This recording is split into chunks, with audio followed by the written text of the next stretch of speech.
Shalom Alejem. Estionamos para Punto Brese con el pastor Fernando. Fernando, ¿cómo estás? Saludos, saludos para todos. Feliz, muy bien, contento de estar por aquí y aquí estamos para servir.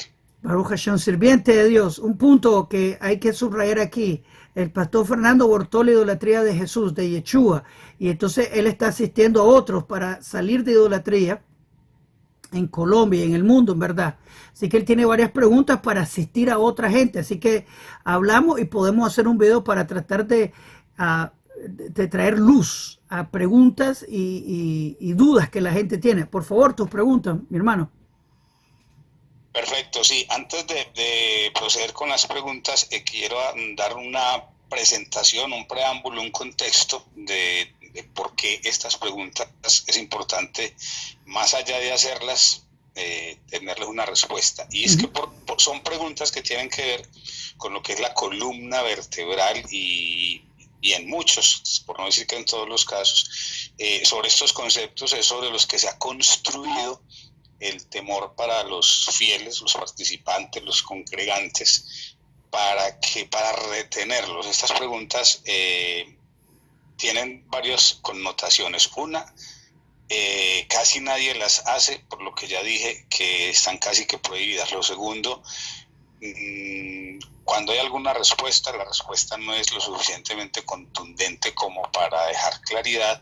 Y lo más preocupante es que si no queda claro, casi que ningún fiel, ningún congregante se siente en autoridad o con el permiso de repetir su pregunta. Y lo otro es que genera mucho temor las respuestas que a veces se dan. Entonces, con ese preámbulo lo digo es porque yo sé que hay muchas personas escuchándonos que se las han hecho, que no han recibido respuesta y que casi no se atreven a hacerlas. Yo sé que en sus comunidades no las hacen. Si alguien hace esta pregunta, entra en duda, se vuelve sospechoso de dónde está yendo, con quién está hablando, por qué está preguntándose eso. ¿Qué se asume? Se asume que debería estar claro. De manera que creer en estas cosas que vamos a hablar en estos temas se ha convertido ya en una vaca sagrada para estas comunidades, tan sagradas que no se pueden tocar, y hace que la gente sencillamente se quede en silencio y vivan largos años dentro de estas comunidades sin tener respuesta. Entonces, diciendo esto, paso a mencionar entonces el primero de tres temas para mí muy neurálgicos que tienen que ver entonces con estas inquietudes. Y la primera es el tema de la Trinidad.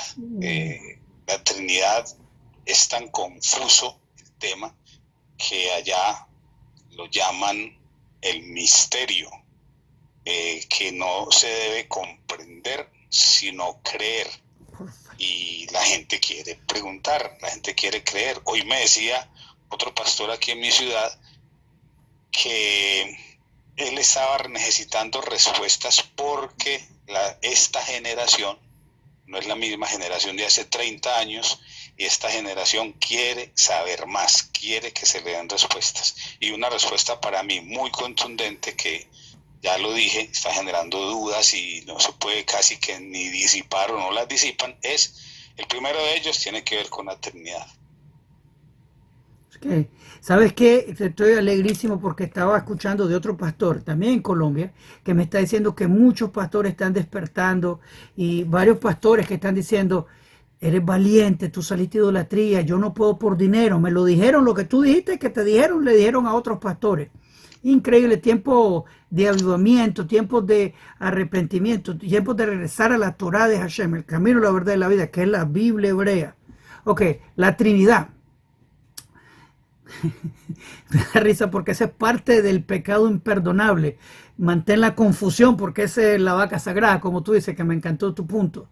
Ok, esto se encuentra nuevamente en Mateo 28, que lo encuentro cómico, mi hermano, porque hay mesiánicos que dice, eso nunca aparece en la Biblia cristiana. Bueno, sí aparece en Mateo 28. Ve a bautizar en el nombre del Padre, del Hijo, y como yo le digo, el Espíritu Zángano, el Espíritu que embaraza a mujeres casadas, obviamente, no sería un Espíritu Santo.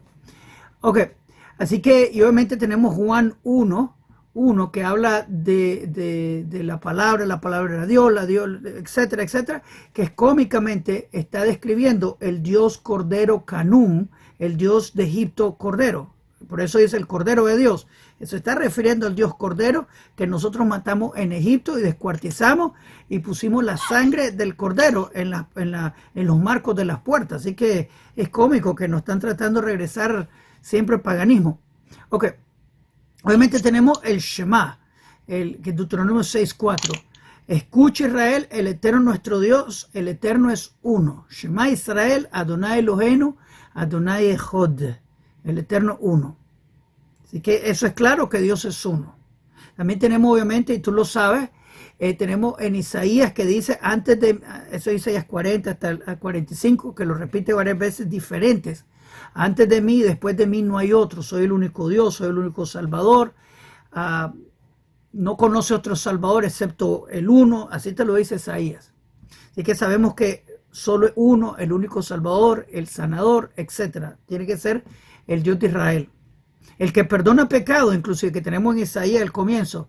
Razonemos juntos, si tus pecados están rojitos como la sangre, pueden convertirse blancos como la nieve. O sea, solo con el uno el Eterno perdona, y obviamente sabemos que sacrificios para perdón de pecados, sacrificios humanos, Dios los prohíbe. Eso es prohibido en Deuteronomio, está prohibido en Ezequiel 18, tiene un capítulo entero.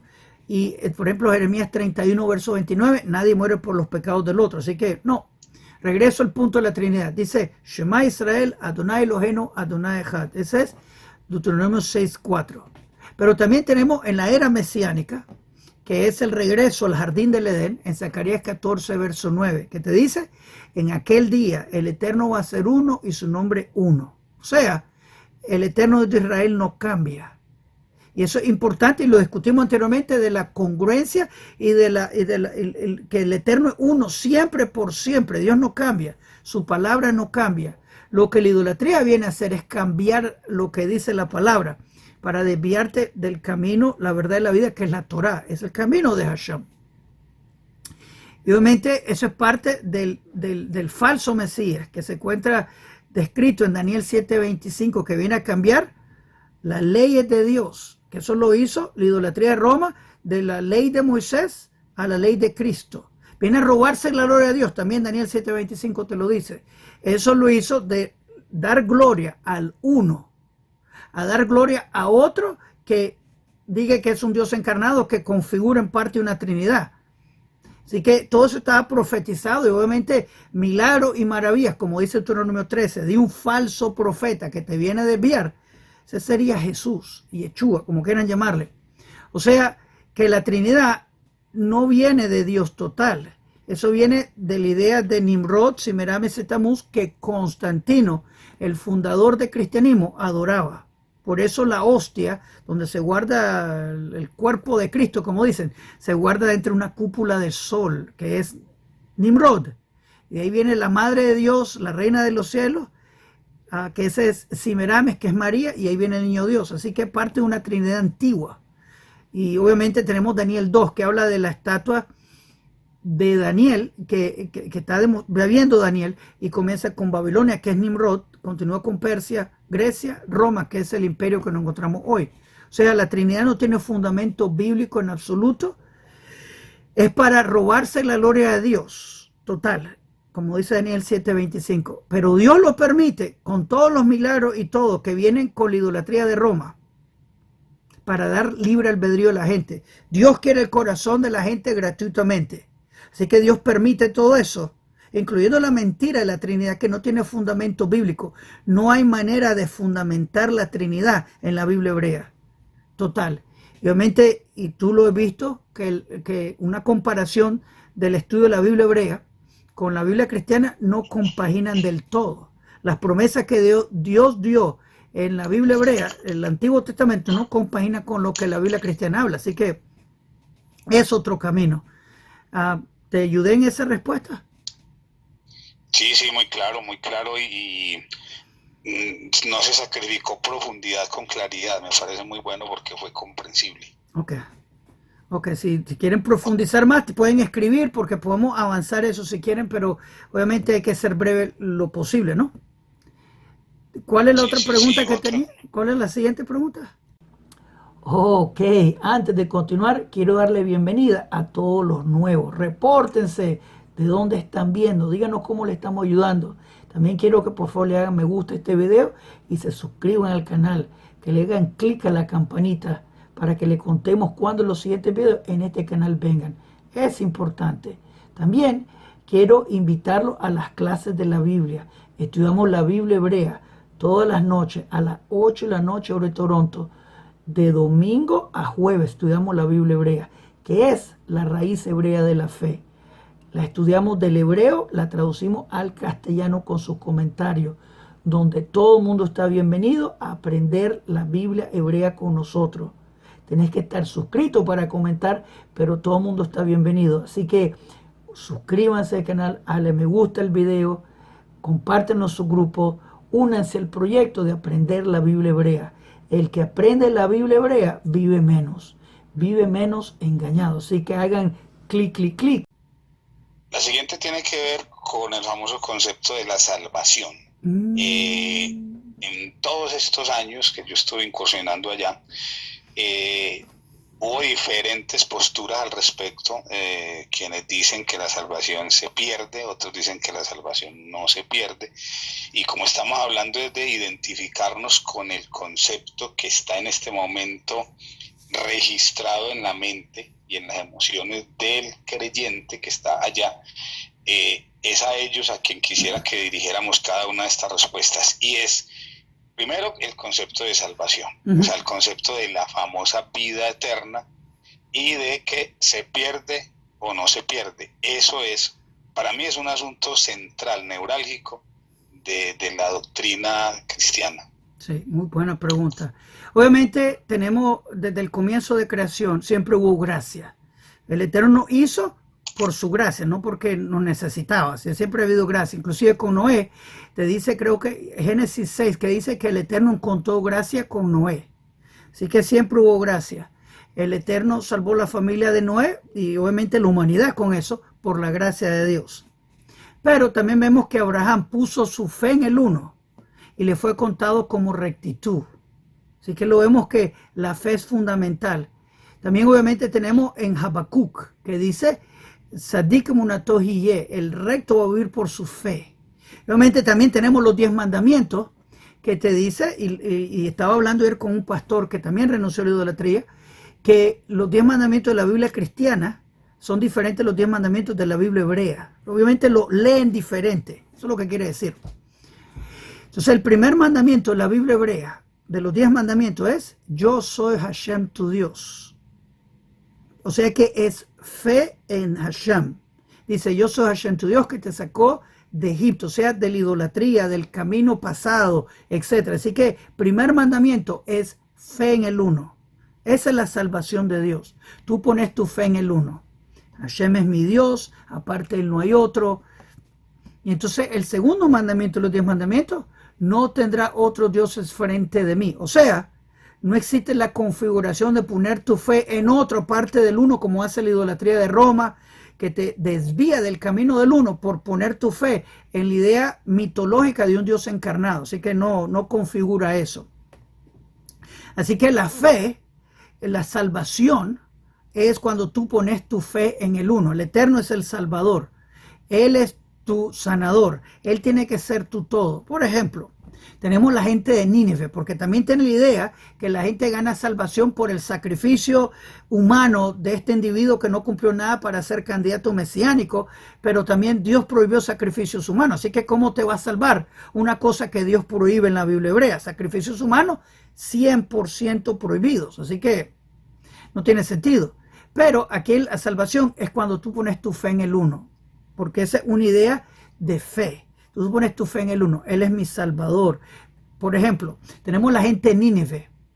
Ellos nunca fueron al templo, porque mucha gente te dice que todavía se encuentra en la idolatría de Roma. Cómo tus pecados son perdonados, cómo son expiados. Pero cuando tú lees la Biblia hebrea, Noé no tuvo que hacer un sacrificio para expiar sus pecados, sino que se arrepintió. Abraham también. Todo el mundo en la Biblia hebrea pecó. El que no haya pecado en la Biblia hebrea, no sé quién es, porque tenemos Adán pecó, Noé pecó, Abraham pecó, Isaac pecó, Jacob pecó, Moisés pecó, David pecó, Salomón pecó. ¿Quién no pecó? Pero el punto aquí es que ellos tuvieron un corazón de arrepentimiento y Dios les perdonó. Por eso de nuevo Isaías 2, Isaías 1 creo que es, que dice, si tus pecados son rojitos como la sangre, pueden convertirse blancos como la nieve. Te dice, razonemos juntos. Por eso dice Salmo 100 que con él, 130, que con él hay abundante perdón para poder temerle. Así que el Eterno perdona. Ahora, Nínive fue salva, por decirlo así, porque puso su fe en el uno. Ellos no fueron al templo a hacer sacrificio. Porque el punto que tal vez, si estoy equivocado me corregís, la gente confunde sacrificio con salvación. Pero en verdad es fe lo que te da salvación. Inclusive en el templo, si tú llevabas 300,000 vacas porque tú pecaste, pero no tenías corazón de arrepentimiento, no te ayudaba. Pero si estabas arrepentido como el rey Menashe, él cortó a la mitad a su abuelo Isaías. Lo cortó a la mitad. El profeta Isaías era el nieto del rey Menashe y lo cortó a la mitad. Y en un calabozo, el rey Menashe, arrepentido, Dios lo perdonó. O sea, el corazón arrepentido, y te dice el Eterno en la Biblia hebrea, un corazón contrito el Eterno no va a rechazar. O sea, el Eterno quiere el corazón contrito, un corazón de arrepentimiento. O sea, Nínive fue salva porque pusieron su fe en el uno. Toda la gente en la Biblia hebrea fueron salvas porque pusieron su fe en el uno. Hoy la gente es salva porque pone su fe en el uno. No tenemos templo, no tenemos sacrificio. Los sacrificios eran una demostración de tu fe. Pero el perdón era efectivo cuando tú te arrepentías, no por el animal, o también había otro sacrificio, puede llevar harina para que sepa, puede llevar 2 palomitas, así que no solo era por animales, y obviamente Dios prohíbe sacrificios humanos, así que sería ridículo llevar al Eterno algo prohibido para que te perdone, o sea, estaría hundiéndote peor, llevando un sacrificio humano que Dios prohíbe. Así que la salvación es por fe. Sadik emunato hiye, el recto vive por su fe. Así que la salvación de Dios por fe. Un segundito. Ok. ¿Cuál es tu siguiente pregunta, mi hermano? ¿O está claro esa parte? ¿Estaba clara esa respuesta? Sí, también, muy claro. Ok. Sí, muy clara, muy didácticas porque para que le enseñemos a la gente como niños, como a niños. ¿Sí? Esta tiene que ver con el famoso pecado imperdonable que, en mi opinión, no está claro en la Biblia, pero se ha enseñado el pecado imperdonable como la, comillas, blasfemia contra el Espíritu Santo. Entonces, como no hay claridad, no solamente en este tema, sino en nosotros, entonces la gente vive en un estado de miedo permanente, porque no sé si la Trinidad, creen en ella, pero no la entienden. Número 2, la salvación, yo no sé si hoy me acosté habiéndola perdido o todavía la tengo. Y número 3, no sé si he hecho algo, si he pensado, si he dicho algo que se constituye en blasfemia contra el Espíritu Santo, entonces estoy inmerso en el pecado imperdonable. Entonces esos 3 conceptos mantienen, repito, a la gente girando alrededor del temor de lo otro, de que ven el famoso arrebatamiento, entonces me quedo porque no sé cuándo el arrebatamiento se dé, si estoy en pecado o no, y si me voy a quedar, como yo les he dicho, pues si fuera por pecados todo el mundo se queda en caso que eso fuera verdad. Sí. Entonces el último es ese, el que tiene que ver con el famoso pecado imperdonable, que tampoco es claro. Ok, una pregunta. Debe ser horrible, y también lo he encontrado cómico, que hay gente cristiana que me ha hablado y me ha dicho, es que tú eres más calvinista. No sé qué rayo me están hablando. Es que tú eres, qué sé yo, que es dispensacionalista, algo así. No, me están hablando chino. Así que no sé eso. Y obviamente, cuidado que estás blasfemando el pecado imperdonable. Tiene que ser estresante todo el tiempo. Y obviamente he escuchado que te vas a perder el rapto, que para ellos hay mitad viaje, segundo viaje, no sé, en verdad es un desastre, obviamente es un invento. Si tú sabes la historia del rapto, es un invento por un sacerdote católico chileno 200 años atrás. Así que es cómico, y se puso un nombre hebreo el sacerdote católico chileno para darle nombre importante, ya se autonombró Abinesra, que el rabino que nosotros aprendemos se puso ese nombre, una persona malvada. Pero bien, el pecado imperdonable, ¿estás cometiendo el pecado imperdonable? Ok, obviamente tal vez la fuente más importante para sacar toda duda es aprender los 613 mandamientos. Son 613 mandamientos en la Biblia hebrea. Increíble, fantástico, maravilloso. No hay ningún pecado imperdonable en los 613 mandamientos. No existe tal idea en la Biblia hebrea en absoluto. Es un chantaje religioso para que no cuestiones nada. Literalmente me sorprendió cuando escuché esa mentira y obviamente esta gente te mantiene en un chantaje, en un terror. No cuestiones, no preguntes, cuidado, los perdiste. Y obviamente dependiendo si tú eres bautista, tú eres pentecostal. Yo tenía amigos que eran pentecostales y adventistas. Esta gente siempre se estaba perdiendo, estaban cometiendo el pecado imperdonable entre ellos mismos. En verdad no existe esa idea. Ese es simplemente un chantaje religioso en la Biblia hebrea y en el estudio de la Biblia hebrea. Y tú, cuando participas en el estudio de nosotros, todas las preguntas son permitidas. Todititas las preguntas son permitidas. Inclusive, regresando a un punto que tú mencionaste, que la gente tiene miedo, que si no entendieron, pero no pueden preguntar porque les van a regañar. Hay una enseñanza del judaísmo que tu rabino te tiene que tal vez enseñar 100 veces el mismo punto para que lo entiendas. Y no, el rabino no se puede molestar contigo. ¿Te puedes imaginar eso pasar en la iglesia? De seguro que no, como tú me lo hablaste, ¿no? Pero el líder espiritual tiene la obligación de explicártelo hasta que lo entienda. Y se tenés que poner con manguito y con piedrita y palito, no hay problema, pero no es por fe que tú lo sentís bonito en tu corazón, sino que es, ¿qué es lo que dice la Biblia hebrea? De regreso, de 613 mandamientos de la Biblia hebrea, que son la mitad, es haz y los otros no hagas. De los 613 mandamientos no existe el chantaje del pecado imperdonable. Al revés, inclusive, o lo opuesto, mejor dicho. Pregunta, porque el que no pregunta no aprende. Y no existe pregunta inapropiada. Cuando estudiamos el Talmud, por ejemplo, que es el estudio bíblico más antiguo del mundo, hay preguntas que son horripilantes. No significa que se dieron, sino tenían que preguntarse. O sea, no existe pregunta inapropiada. Pero ese pecado imperdonable, lo que yo veo, es un chantaje 100% para que la gente se calle. Y no sé de dónde viene. Bueno, está en la Biblia cristiana, pero tal vez fue Constantino que lo añadió, pero en verdad no tiene fundamento bíblico hebraico en absoluto. Y esto es parte de un culto. Tú has escuchado de culto, estoy seguro. Los cultos no tenés permiso de hacer preguntas. ¿Quién puso eso al líder? No. Imperdonable. Tal vez la idea del pecado imperdonable es mantener un culto en la oscuridad. La Torá te llama a hacer toda clase de preguntas. No existe la pregunta inapropiada. El que no pregunta no aprende, básicamente. Así que el pecado imperdonable no tiene bases bíblicas. De los 613 mandamientos, esa idea del pecado imperdonable no existe. Así que la salvación es por fe en el uno. Yo soy Hashem, tu Dios, no tendrá otros dioses frente de mí. O sea,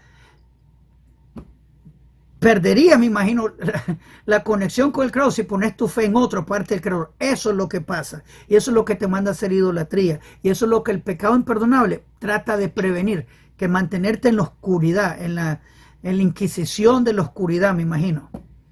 ¿Te sirvió esa pregunta?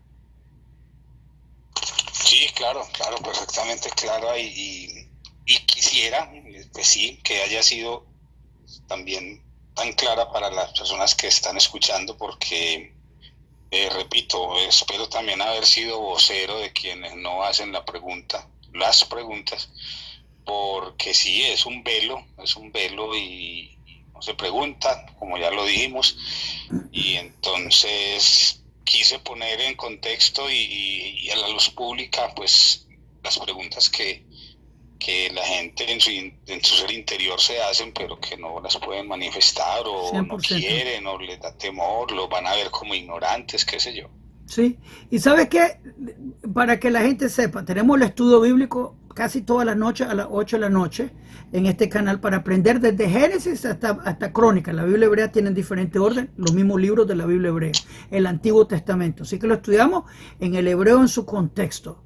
Y si quieren hacer preguntas una y otra vez, te pueden contactar a ti, me pueden contactar a mí, no hay problema. Y ¿sabes qué? Yo tengo, por ejemplo, un estudio Isaías 53, que a la gente mucho le gusta preguntar. Tengo ese mismo estudio, tengo como 55 perspectivas de diferentes ángulos de la misma pregunta, porque la gente tal vez no entiende así, pero va a entender así. Así que no es problema hacer preguntas. Y tú sabes, como sirviente de Dios, Fernando, que no hay pregunta inapropiada, que pregunten sin miedo. El pecado imperdonable no existe. Pueden hacer una pregunta una y otra y otra y otra vez, y tal vez el siguiente ángulo te va a ayudar a tener mejor comprensión. Pero lo importante, obviamente, y tú lo sabes, Fernando, es estudiar la Biblia en contexto. ¿Palabras finales, mi hermano?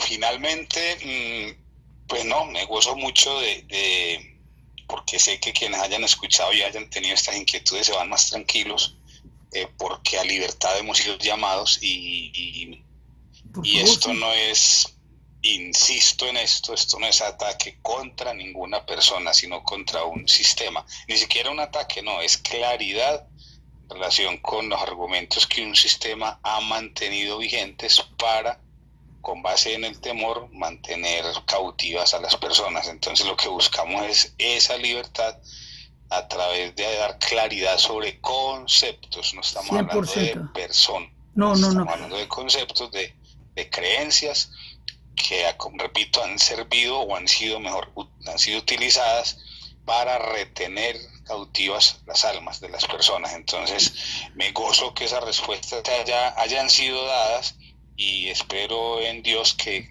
quienes escucharon queden por lo menos con más luces al respecto. Eso es lo que me da más alegría. Amén. Un punto que tú dijiste que creo que es lo más lindo que he escuchado de tu perdón. Tú has dicho muchas cosas lindas, pero esa parte me tocó. Todo el mundo tiene un corazón lindo, son hechos a la imagen y semejanza de Dios. Así que no estamos atacando a nadie. Tiene la persona que encontrar su belleza interna que Dios le dio, ¿no? Y ese es el punto que tú estás trayendo. No estamos atacando a nadie en absoluto, de raza, creencia. En verdad estamos buscando que el corazón de Dios les toque a ellos, y que aprendan a amar a Dios, y que aprendan a amarse ellos mismos. Y obviamente amarse ellos mismos es la verdad de la Biblia hebrea. Y que no tengan miedo, porque el miedo no viene de Dios, ¿no? De acuerdo, así es. Y a mis hermanos, los que están sirviendo en alguna comunidad o algo, que también se atrevan, que den el paso, que pregunten, que no les dé temor por el sustento económico, porque finalmente a todos nos sostiene Dios, y más cuando damos un paso al frente hacia la libertad, más todavía llegará nuestro maná también, y es seguir creyendo. Y que si ya tenemos una inquietud, hermanos, allá en el mundo cristiano, en este tipo de ideologías, todas las cosas se asocian con Dios me dijo, Dios me habló, Dios me mostró, esto pasó porque Dios lo quiso, y amén, sí, todo sucede porque Dios lo permite. Pero entonces, si estás aquí, si estás escuchando, si tienes inquietudes, si estás recibiendo luces, también es otro milagro. Dios te quiere en libertad y te está entregando la llave para abrir la celda y salir. No tengan miedo, porque entonces, ¿dónde está la confianza que hemos predicado? ¿Dónde está la fe, la emuná que hemos enseñado a nuestros discípulos? Ahí es el momento de ponerla en práctica de manera real y no temer. ¿Quieren ver que el mar rojo de la incredulidad y la idolatría se abra? Pues bien, den el primer paso, que el resto lo hace Dios. ¿Sabes qué? Un dicho que a mí me encanta: sé el Abraham de tu familia. Abraham estaba solo. Tú puedes ser el Abraham de tu familia. Sé valiente. Bueno, mi hermano, muchas gracias. Que Hashem te bendiga. Pastor Fernando está disponible para aquella gente en Colombia, que Hashem lo guíe y que ayude al país de Colombia, que lo bendiga, y a todo el mundo entero, toda Latinoamérica, Pero una bendición grande para nuestro hermano y para todos ustedes. No se olviden compartir el video. Si tienen más preguntas, a tales preguntas o quieren añadir cosas, por favor no se olviden de escribir. Y bueno, muchas gracias a todos. Shalom Aleichem, Kol Tuv.